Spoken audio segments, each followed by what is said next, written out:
Sebelum melanjutkan, jangan lupa subscribe dulu, terima kasih. Bab 404 Pria Besar Botak menceritakan sebuah kisah. Terserahlah, aku tidak akan memikirkannya. Belum lagi beberapa gerombolan, bahkan jika kepala 6 kekuatan besar muncul, mereka mungkin tidak dapat menangkapku.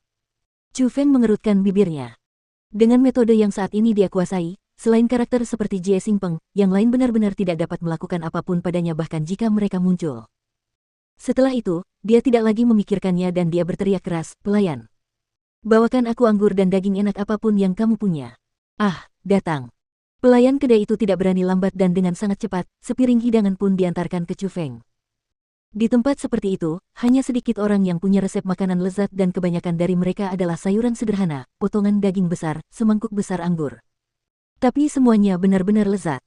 Bagi Chu Feng yang perutnya keroncongan karena lapar, hidangan itu adalah yang paling cocok. "Pelayan, bawakan anggur dan hidangan terbaikmu ke sini. Hari ini, aku mengundang kedua saudaraku untuk makan malam." Saat Chu Feng sedang makan, 3 pria besar dengan tubuh kekar masuk. Tubuh bagian atas dari 3 pria besar itu telanjang dan di atas otot-otot mereka yang sehat, ada naga dan burung phoenix.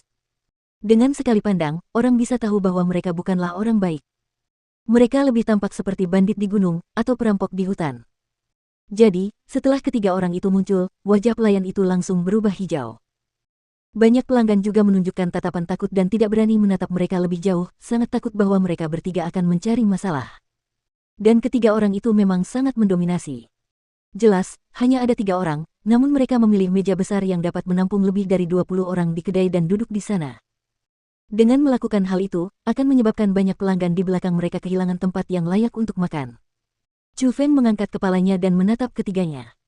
Usia mereka tampaknya baru sekitar 30 tahun dan kultivasi mereka berada di sekitar puncak alam origin. Menghadapi orang-orang seperti mereka, pelanggan lain merasa takut, tetapi Chu Feng sama sekali tidak menaruh perhatian pada mereka. Jadi, dia tidak memperhatikan mereka dan hanya makan, peduli pada dirinya sendiri. "Ah, kakak ketiga, apakah kamu sudah mendengarnya? Acara pernikahan yang diadakan di Villa Bergengsi akhirnya selesai. Aku pernah mendengarnya. Kali ini, pesta pernikahan berjalan sangat sukses. Murid-murid hebat dari Villa Bergengsi telah berhasil mengatur pernikahan dengan murid nomor 1 dari World Spirit Guild, Su Songyu, dan juga calon kepala klan Jie Qingming." Seorang pria besar dengan warna kulit yang lebih gelap melolong dengan suara kerasnya yang khas, sama sekali mengabaikan perasaan orang lain.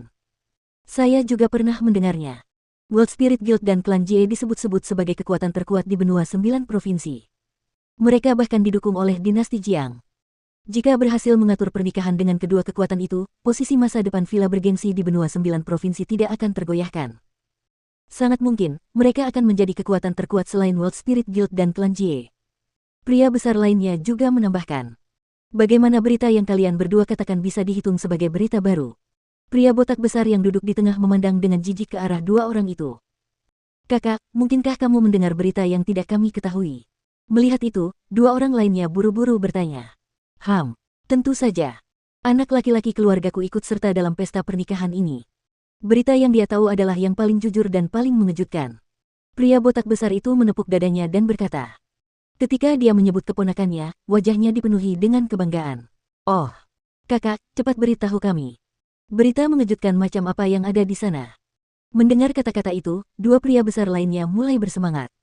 Pada saat yang sama, puluhan orang di dalam kedai itu mendengar percakapan ketiga orang itu dan mereka tidak dapat menahan diri untuk tidak menatap ke arah pria besar itu. Penampakan rasa ingin tahu dan menyimak dengan saksama juga muncul. Bagaimanapun, pertemuan pernikahan adalah hal yang paling menjadi fokus saat ini di Provinsi Qin. Itu adalah sesuatu yang banyak orang suka bicarakan ketika mereka punya waktu. Menghadapi situasi itu, lelaki botak besar itu menjadi semakin bangga. Ia langsung membanting meja dan berdiri dengan keras.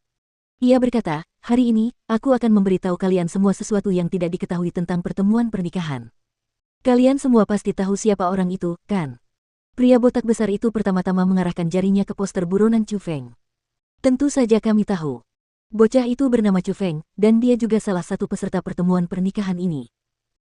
Namun, karena dia terlalu berbahaya dan jahat, menggunakan kepercayaan yang diberikan oleh para tetua dari beberapa kekuatan besar kepadanya, dia secara diam-diam meracuni para tetua, menyebabkan mereka mati. Justru karena itulah, dia berhasil mencuri elit armamen yang ditemukan di dalam reruntuhan kuno yang ditemukan oleh kekuatan besar. Kudengar elit armamen itu bahkan punya nama yang cukup mengesankan. Kurasa namanya Kapak Hantu Asura. Pria besar berkulit gelap itu berkata lebih dulu. Apa yang kau katakan mungkin tidak benar. Dari apa yang dikatakan keponakanku, Chu Feng bukanlah orang yang jahat seperti itu. Sebaliknya, dia bahkan menyelamatkan nyawa mereka. Kata pria botak besar itu. Benarkah atau tidak? Chu Feng hanya berada di alam mendalam tingkat 3, dan keponakanmu berada di alam mendalam tingkat 6, kan? Bahwa Chu Feng mampu menyelamatkan nyawa keponakanmu. Kedua pria besar itu menyatakan keraguan. Disinilah Chu Feng mengesankan. Keponakanku selalu sombong dan angkuh, tetapi ketika dia menyebut Chu Feng, wajahnya dipenuhi dengan pemujaan. Dia berkata kepadaku bahwa meskipun Chu Feng memiliki kultivasi tingkat 3 dari alam mendalam, bahkan mereka yang berada di tingkat 9 dari alam mendalam tidak mampu mengalahkannya.